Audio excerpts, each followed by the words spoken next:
What's up guys, it's Bucky. Welcome to your 16th Java tutorial, and in this tutorial I'm going to be teaching you guys how to use multiple methods and also something called instance variables when working with classes. So let's go ahead and open up our Tuna class and clear anything out if you have anything in there.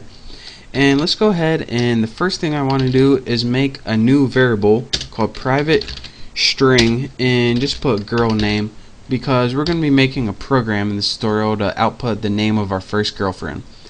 So the first thing you probably notice is instead of public I put private, and this is because when you're working with classes, right now we have two types of variables, public and private. Public variables, any class can use that variable, but when you use a private variable, only the methods inside this class can use it. So the methods that we're about to build can manipulate and change and also access this variable. If we were in another class like this one over here, it couldn't use this variable in this class. So private means private inside this class. Only the methods can use it inside this class. So let's go ahead and make some methods. The first method I want to make is public void set name.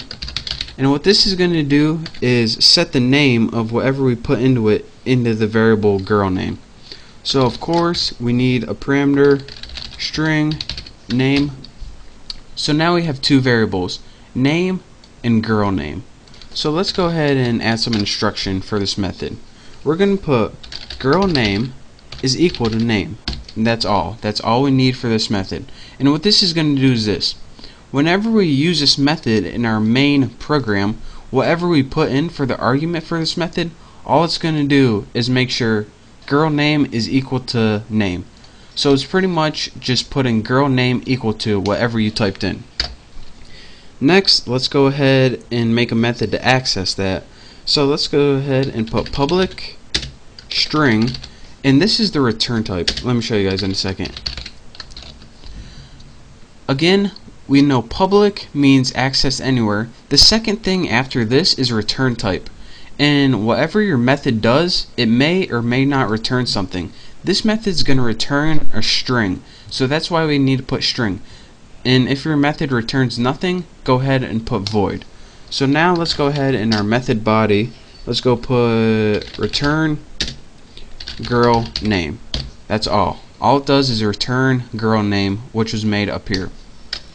Next, let's go ahead and make one last method, public void saying, and this is going to be our final output to the user. So all we need to put here is system out printf, and this is a new type of print if I didn't teach you before. What it does is take something like your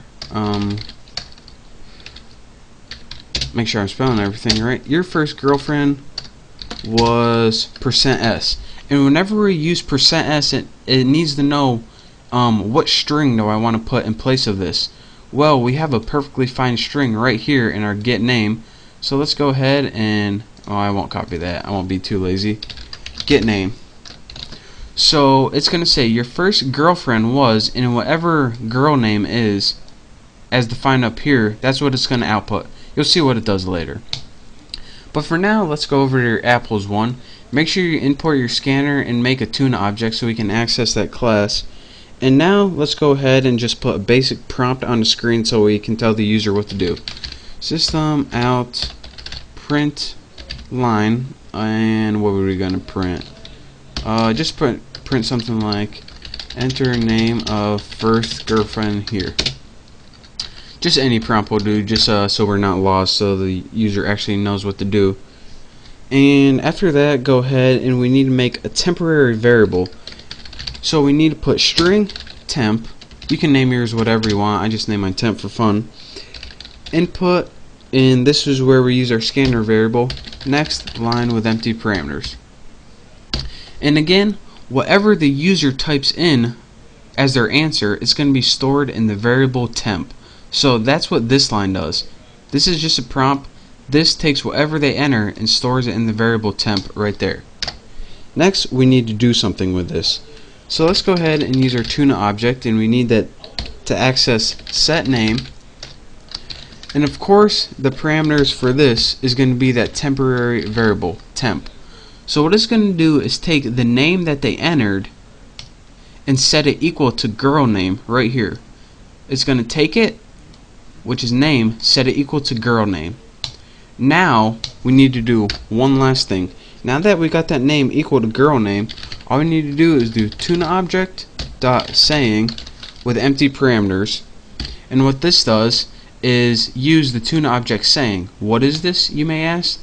The saying just outputs on the screen your first girlfriend was, and it's going to be whatever they typed in for the name.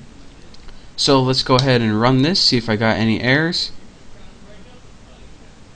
And I don't, so let's go ahead and enter the name of your first girlfriend. Mine was Kelsey. Go ahead and press enter, and it says your first GF was Kelsey, stands for girlfriend. She was a babe. So let me tell you guys what this does one last time. Import scanner, we know what all this stuff does. Enter your name. What this does is allow us to enter a name, and it's going to store it in that variable called temp. And what the next line does right here is say, alright, in your class tuna, take that variable temp and use it in the set name method. So now it takes that variable named temp, which was Kelsey, and stores it as girl name. So now girl name equals Kelsey. So it says, alright, now what? Well, next I want you to just use the saying method in the class tuna. So it says, alright, we know that girl name is equal to Kelsey now. So now we can use that saying, what you told us to do right here, and just your first girlfriend was Kelsey. And again, if you don't know what printf does, then check out my C tutorials and I go over this. This is the common print function in the language C. Also, you can use it in Java, but this is just another way to print, so don't let it confuse you. So that is how you use instance variables and multiple methods. So again, you can use multiple methods in the same class. And don't forget, whenever you have a variable that's outside a method, again, it's outside of these, but it's inside this entire class, it's called an instance variable. So that's where I get that name from. So I hope you enjoyed watching this tutorial. I hope you understand at least a little bit of it. So thank you guys for watching. Make sure to check out my next tutorial. I promise I'll be clearing this up for you. Don't forget to subscribe to my channel, and I will see you next tutorial.